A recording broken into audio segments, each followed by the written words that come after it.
Everybody talks about red flags, but not nearly enough people talk about green flags. What are green flags, you ask? Green flags are things that recruiters are looking for when they talk to a candidate early on to determine, is this candidate worth sending to the hiring manager? Today's video, I'm going to share some of the most common green flags that you want to exhibit when you're talking to a recruiter so you get moved on to the next step. Let's go. Clear, confident, concise communication. This is one of the first things that recruiters notice. When you start talking to someone, immediately you are evaluating their ability to communicate. Like right away, every recruiter, we are all looking at that. How does this person communicate? Are they clear? Are they concise? Are they confident?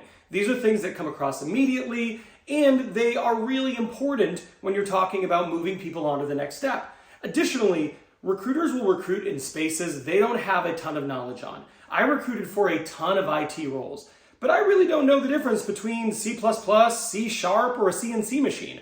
For me, it's all just variables, and I can ask the questions, but at a greater depth, I really don't understand the answers. But I do understand how you articulate your answers, the confidence with which you share your answers, and how it comes across. So right away, it is a huge green flag from a recruiter standpoint when we see you communicating in a very clear, concise, confident way. Okay, so the next big green flag is specific, impact-focused examples. Now, you're going to get asked a bunch of questions when you're interviewing, and the recruiter is going to have question after question after question. But I can tell you from experience, one of the things that happens is we ask a question to a candidate, and it is very vague.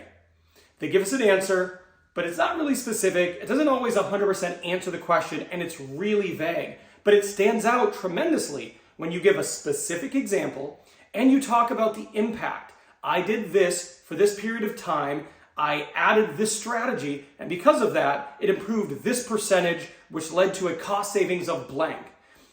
Those type of specifics are highly memorable, and they really stand out. When you're comparing one candidate to another, if one candidate can articulate the actual cost savings or profit that they generated relative to another candidate who is not, that's a huge green flag. It stands out, it makes you highly memorable, and increases the likelihood that you're going to get moved on to the hiring manager. Hey, another thing that's going to help you get moved on to the hiring manager is if you don't forget something prior to an interview. That's why I made my pre-interview checklist. If you go down to the pinned comment, it is free for you. It's a gift from me to you. Positive energy and curiosity. These are huge green flags. First and foremost, no recruiter wants to pass on a candidate who has negative energy. If you have negative energy, you're going to have to be amazing at what you do to get moved on.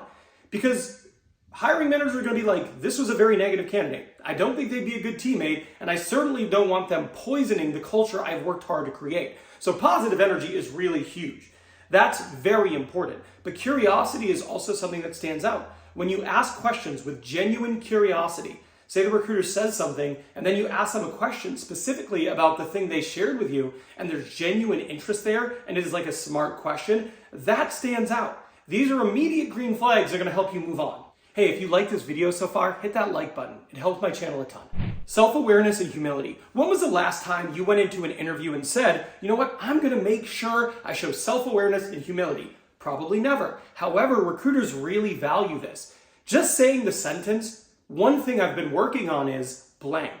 This shows self-awareness. You're not perfect. There are things you want to get better at. Humility. I am working to get better at this thing, and I'm willing to share that with you. I'm willing to be a little bit vulnerable about the things I'm working on as a professional.